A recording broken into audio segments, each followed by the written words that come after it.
कि एक हफ्ता हमको रो कर रहना है, कि छाती पीट कर रहना है, कि हंस कर रहना है, कि मुस्कुरा कर रहना है। प्लानिंग बनाया है क्या? तो नेगी साहब आए हैं जीएम, इनसे पैसा लेकर के अपने अपने घर पर टाक लो। और जब निकलते समय सोचो कि मुझे एक हफ्ता हंसते हुए रहना है, चेहरे के सामने जाओ और खूब मुस्कुराओ, और मुस्कुराकर ऑफिस में निकल जाओ, अपने काम पर निकल जाओ, और सबको मुस्कुराते हुए काम करो, मुस्कुराते हुए धन्यवाद दो, मुस्कुराते हुए काम करते रहो। और जब आओ घर पर तो उस आईने में देखो कि मैं यहाँ मुस्कुरा रहा हूँ कि नहीं, फिर मुस्कुरा करके एंटर करो, पत्नी से बच्चों से मुस्कुरा कर बात करो। जब तुम मुस्कुराहट करेगा तो वह तुम्हारे जो है स्वर्ग, मुस्कुराहट से तुम्हारा घर भरेगा, तुम्हारा ऑफिस भरेगा, धीरे धीरे समाज भर जाएगा, और मुस्कुराहट से देश भर जाएगा। तुम अपने भावनाओं के लेजर को सबसे पहले अपने पत्नी पर भेजो, अपने बच्चों पर भेजो, अपने परिवार पर भेजो, प्रसन्नता की लेजर को, लाफिंग की लेजर को भेजो। देखो आपका परिवार जो है खुद वैकुंठ बन जाता है।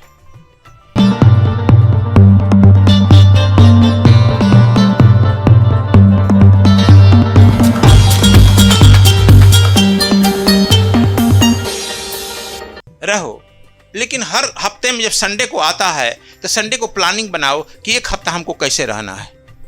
प्लानिंग बनाता है क्या?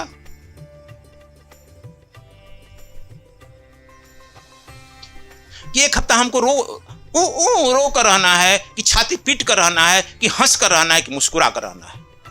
प्लानिंग बनाया है क्या? लेकिन इस नवरात्र में कह रहा हूं, तुम लोग हफ्ते में यह बना लो कि कैसे मुझे रहना है। रोते रहना है, छाती पीटते रहना है, झगड़ता रहना है पत्नी से, परिवार से, पड़ोसी से, या जो है हंसते रहना है, मुस्कुराते रहना है, कैसे रहना है। चूंकि डिपेंड करता है तुम पर। जब तुम यह निर्णय कर लेगा कि नहीं, मैं एक हफ्ता मुस्कुराते हुए रहूंगा, इसलिए मैंने कहा कि अपने घर से बाहर निकलते समय एक दरवाजे पर ऐनक टांग लो। ऐनक का पैसा नहीं होगा तुम्हारे पास बड़ा ऐनक टांगने के लिए, तो नेगी साहब आए हैं जीएम, इनसे पैसा लेकर के अपने अपने घर पर टांग लो। और जब निकलते समय सोचो कि मुझे एक हफ्ता हंसते हुए रहना है, चेहरे के सामने जाओ और खूब मुस्कुराओ, और मुस्कुराकर ऑफिस में निकल जाओ, अपने काम पर निकल जाओ, और सबको मुस्कुराते हुए काम करो, मुस्कुराते हुए धन्यवाद दो, मुस्कुराते हुए काम करते रहो। और जब आओ घर पर तो उस आईने में देखो कि मैं यहाँ मुस्कुरा रहा हूँ कि नहीं, फिर मुस्कुरा करके एंटर करो, पत्नी से बच्चों से मुस्कुरा कर बात करो। जब तुम मुस्कुराहट करेगा तो वह तुम्हारे जो है स्वर्ग, मुस्कुराहट से तुम्हारा घर भरेगा, तुम्हारा ऑफिस भरेगा, धीरे धीरे समाज भर जाएगा, और मुस्कुराहट से देश भर जाएगा। निर्णय तो हमें लेना है ना। तुम नहीं जानते हो, चीन का दार्शनिक था कन्फ्यूशियस।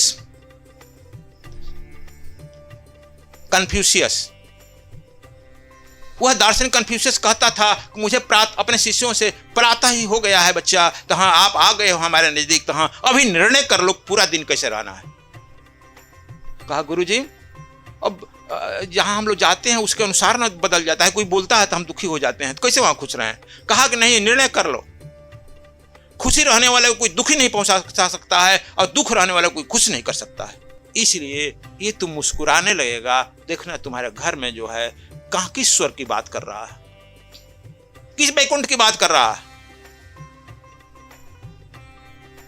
कबीर साहब से पूछा कि वैकुंठ जाएगा? कहा ना। कह दिए ना। क्यों? कहा कि वहां संत नहीं मिलता है, सत्संग नहीं मिलता है। जहां संत मिलेंगे, सत्संग मिलेंगे, मुस्कुराहट मिलेगी, हम तो वहीं रहेंगे।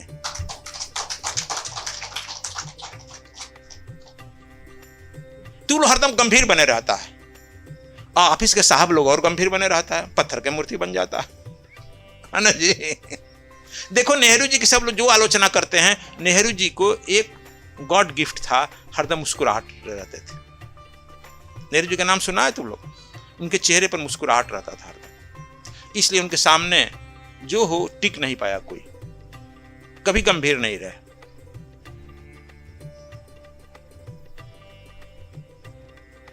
तुम जितने गंभीर रहोगे, जितने अपने को हाईटेक करोगे, उतने बीमारियां आएगी तुम्हारे अंदर। हंसते हुए आदमी की बीमारी आएगी क्या?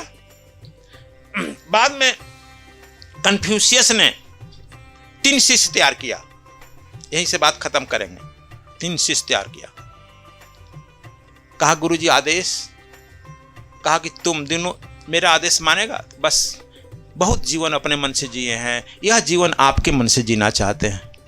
कहा कि ठीक, कहा कि बिल्कुल। बहुत जीवन, हजारों हजार जीवन अपने मन से जिए हैं, दुख भोगे हैं, यह जीवन आपके आदेश से मैं जीना चाहता हूं। जैसे राम ने अपने गुरु का आदेश से जिया, कृष्ण ने अपने गुरु का आदेश से जिया जी। अच्छा, इंडिया की बात कर रहा था तो मैं यह चीन में हूं, मेरा आदेश है तुम तीनों सामने बैठो। बैठ गया, तुम दोनों जोर से हंसो एक साथ। तीनों को हंसने लगा। कन्फ्यूशियस काम करने लगा। गुरुजी इधर उधर गए, फिर चुप लगा। अरे हम बंद करने के लिए कहे हैं, हंस। दिन भर बैठाकर हंसाते रहा। हम बंद करने के लिए कहे हैं, गुरु का आदेश मान, हंस। दिन भर हंसाते रहा, खाना वाना कुछ नहीं खिलाया। दिन भर हंसने का परिणाम है उसका each cells of your body में वह स्माइलिंग चला गया, हंसी चला गया। अब नहीं चाहते हुए भी वह चलते फिरते हंसने लगा सब।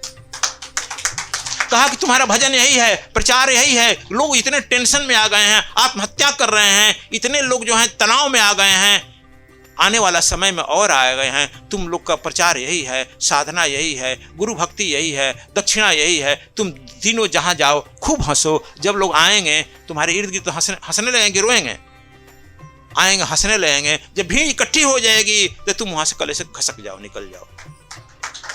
तुम वहां जाकर हंसो जहां लोग रोते हो, कुछ मत बोलो, हंसो। तीनों ने अपने पूरे जिंदगी यही शपथ ले लिया और वह कन्फ्यूशियस के तीनों शिष्य जो है जहां जाता हंसता। द्वारिका में आया, हंसने लगता। लोग इकट्ठा हो गए, अरे हंस रहा है, अब कितना दिन तुम चुप रहेगा। रखने वाला हंसने लगता है कि नहीं हंसने लगता है। लाफिंग भी एक रोग है, रोना भी एक रोग है। तुम रोने लगो, तुम्हारे आने के लिए रोने लगेगा, यह रोग है। कोरोना से भयंकर रोग है। टेंशन तुम लेता है, तुम टेंशन से अपने ऑफिस में काम करो, दिखेगा सब ऑफिस वाला टेंशन ले लेंगे। मैं आज टेंशन से बात करता हूं जिस दिन आप हमारे आश्रम के सब लोग टेंशन में हो जाते हैं, यह रोग है। तो चलो मैं नवरात्र में तुम लोगों को यही कह रहा हूं दक्षिणा के रूप में, जो भी सुन रहा है अपने घर पर, वह तीनों भक्त जो है क्या करे, जहां जाते थे पूरे शहर में खूब हंसते थे। तो अब तो कुछ दिन में हल्ला हो गया, पेपर पत्रिका मीडिया सब जान गया, आ गया हंसने वाला लाफिंग बुद्धा। उसी को कहा गया लाफिंग बुद्धा, नाम सुना है ना। 3 ज्यादा लाफिंग बुद्धा कहलाया। तू लोग फोटो तो लेकर रखता है लेकिन कहानी नहीं जानता है। This 3 person are the laughing Buddha. जहां जाता हंसने लगता, जिस शहर में जाता हंसने लगता, खाना वाना नहीं मांगता। जब देखता भीड़ इकट्ठी होती, सब भीड़ हंसने लगती, तो तीनों इशारा करता, अधीन से भीड़ से निकल चल देता, हंसते हुए चला जाता। हंसा दिया पूरे दुनिया को। तुम लोग उसकी फोटो लेकर रखते हो, कहते हो लाफिंग बुद्धा है। लाफिंग बुद्धा रहने से तुम लाफिंग नहीं करोगे। आशा जी के घर भी देखे हैं लाफिंग बुद्धा रखी है, इसलिए कहीं लेकिन हंसती नहीं है।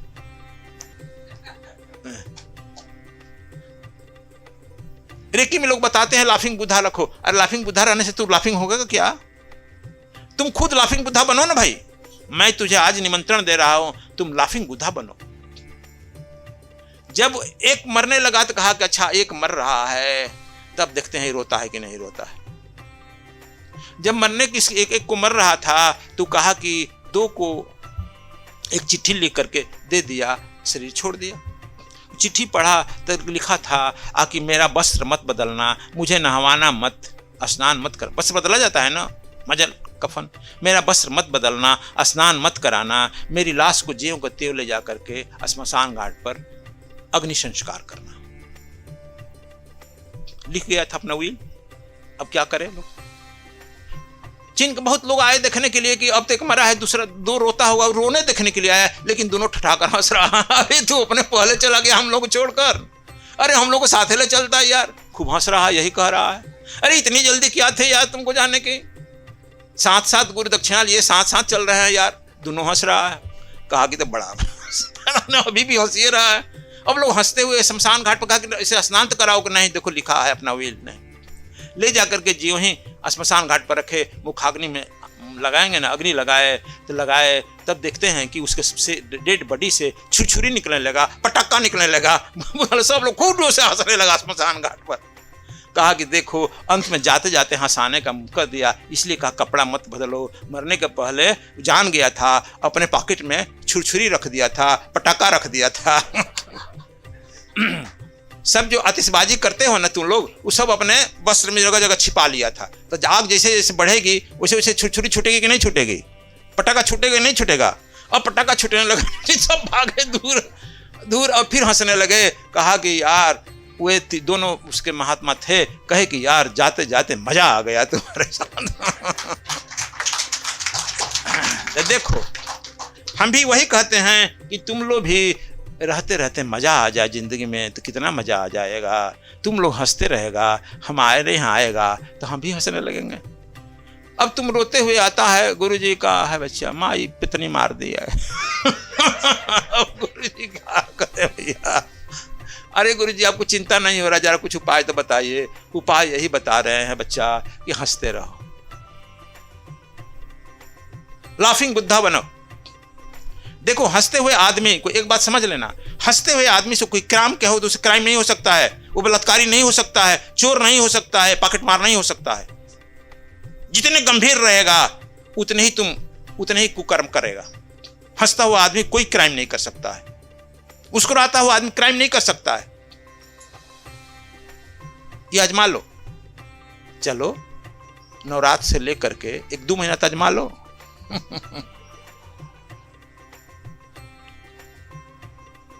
करेगा कितना लोग करेगा, जरा हाथ उठा कर दिखा तो। झूठ उठाया। जाएगा पत्नी पूछेगी नेट क्यों आया, अब सीरियस हो जाएगा। फिर पूछेगी पागल हो गया क्या, तो हाँ पागल हो गए हैं, अब हंसने दो हमको। पागल हो गए, कौन बना दिया, अरे गुरुजी के आश्रम में जाते हैं, गुरुजी पागल है, मुझे पागल बना दिए। पागल हंसने वाले आदमी को ब्लड प्रेशर होगा क्या, हार्ट अटैक करेगा क्या। आजकल लाफिंग क्लब खुल रहे हैं। क्यों क्लब में हो, मैं लाफिंग क्लब नहीं कहता हूं, मैं कहता हूं लाफिंग बुद्धा बन जाओ। बुद्ध भारत के न थे, बुद्ध पर अधिकार तुम्हारा है कि चीन का है, बोलो। बुद्ध का ब्लड तुम में है कि और देश में है। You are the direct son of the almighty Buddha, तुम डायरेक्ट है, तुम में जीन है, खून है, इसलिए बुद्ध के उत्तराधिकारी तुम। तो चलो आज हम यही कहेंगे आपको। अब क्या बोले, कहन सुनन को है नहीं, समझन की है बात। तो हम लोग कहते हैं जो रोग का दुष्परिणाम है मिटाना है, अंदर से नकारात्मक शक्तियों को, सकारात्मक विचारों को फैलाना शुरू कर दो। अपने भाव को, भाव के किरणों को भेजो। किरण समझता है, आज लेजर करते हैं अंग्रेजी में। लेजर से ऑपरेशन हो रहा है कि नहीं हो रहा है। लेजर क्या है, किरणें ना है। एक लेजर को कंसंट्रेट किया जाता है एक जगह पर, और एक कर करके उस लेजर को तुम्हारे शरीर में प्रवेश किया जाता है, पत्थर टूट जाता है। तुम अपने भावनाओं के लेजर को सबसे पहले अपने पत्नी पर भेजो, अपने बच्चों पर भेजो, अपने परिवार पर भेजो। प्रसन्नता के लेजर को, लाफिंग के लेजर को भेजो। देखो आपका परिवार जो है खुद बैकुंठ बन जाता है। अब किस बैकुंठ में जाना चाहता है, समाज बन जाएगा। लेजर जितना हम, लेजर क्या है, एक किरण को हमने कंसंट्रेट करके पॉइंट पर भेजते हैं ना, यही ना है लेजर। तो हम कृपा को भी लेजर बना लेना, मुस्कुराहट को भी लेजर बना लेना, किसी को धन्यवाद देने का भी लेजर बना लेना, कोई दिक्कत। किसी को बद्दुआ मत दो, जो तुमको गाली भी देता है उसको भी कहो बहुत बहुत धन्यवाद, आपकी बड़ी कृपा हुई, आपने कुछ तो दिया। ये तो हम कहते हैं लेकिन नहीं करता है। उसको एक गिलास लस्सी पिला दो, मिठाई खिला दो, जो आपके पास रहेगा वही नहीं देंगे। उसके पास गाली था, गाली दिया, क्यों, तुम भले तुम लो या न लो, लेकिन उसे धन्यवाद दो। जब धन्यवाद तुम देगा तो उसको बाद में मिलेगा या नहीं मिलेगा, पहले आपको मिलेगा। प्रकृति में हम बोने का एक ही उपाय है, जैसे हम गेहूं बोते हैं, एक बोते हैं अनंत होकर लौटता है, उसी तरह से हम धन्यवाद का बीज बोएंगे तो वह परमात्मा के द्वारा धन्यवाद तुझे लौटेगा।